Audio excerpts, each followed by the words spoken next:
applied one plan which was called tierra arrasada, land for destruction. In 1969, I was 17 years old. It doesn't matter. They didn't wait us to be 18. They need people in the army.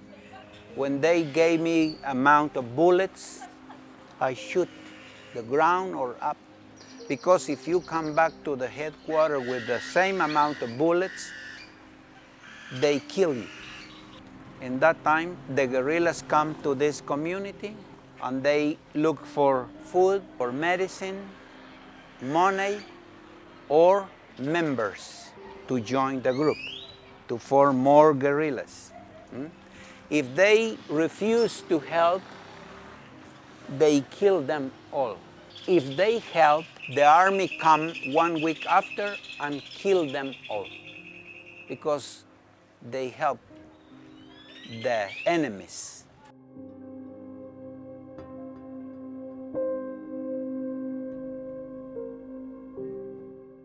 There is a book written by a priest. A lot of stories like my story are written in that book. The priest presented the book today and he was murdered 3 days after. Our association was born because of a primordial need. And so these people working with the church saw this need not only in Santiago, but in other communities, this dire need for people to learn to read and write. This is a radio station that plays a very vital role in the local community to denounce maybe some misdeeds that were happening, and so that was the situation. And they began to think that what was happening here with the Association of the Voz de Atitlan was a subversive movement that perhaps had ties to the guerrillas.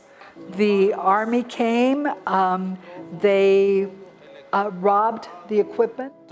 There was kidnappings and disappearances of several of the members of the association, including the then director by the army at that point.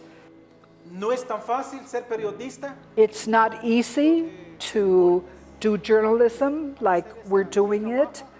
2 or 3 of our people have been golpeados, have been attacked. It was a constant reality.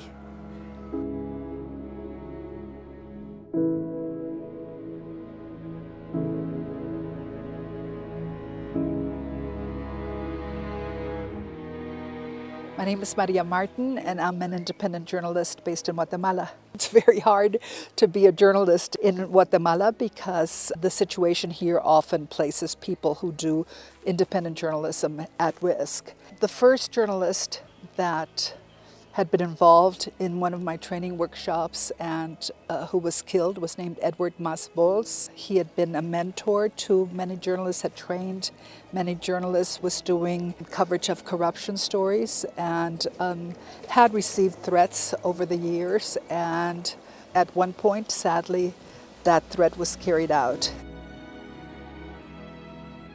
Some other journalists who've participated in my training workshops were ordered, killed by a Guatemalan Congress member. The situation is still a challenging one for journalists in Guatemala. I am Diana Alonso, I'm 32.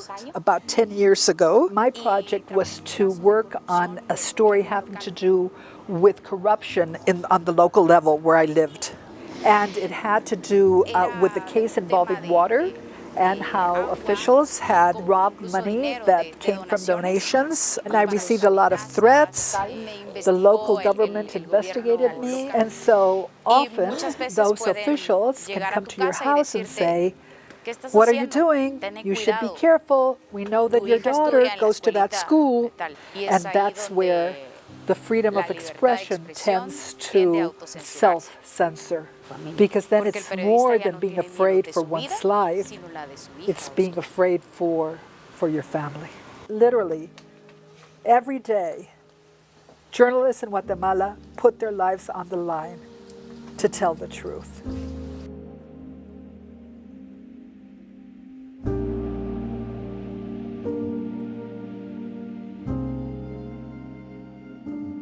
I don't consider myself anymore Guatemalan.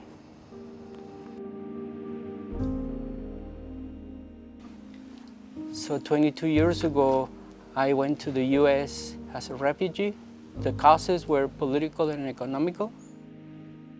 In 1996, the guerrillas and the army were supposed to sign peace, and I didn't believe in that. I didn't believe in peace because until today, about 15 people get killed in Guatemala every single day.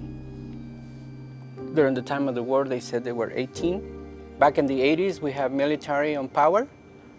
Today, we have a clown that is backed up by the military. So things have not changed. We are still controlled by the same system. The government doesn't have a plan, and then they treat us like criminals, or they will say, oh, these guys are the stone in the shoe. We have to get rid of them. But then we still need to fight for us to be recognized as people. When I was in my 18s, I wanted to be a revolutionary and I wanted to destroy the government. But then now in my 40s, I think the government doesn't exist. I think what's happening right now is that there is some government assistance when a migrant returns, but that it's providing them with orange juice, a sandwich, and 50 Q. But then after that, there is not like a governmental program for migrants who are returning. My utopia would be that the government would disappear. And it's happening because they're privatizing everything, so they don't have any money to operate.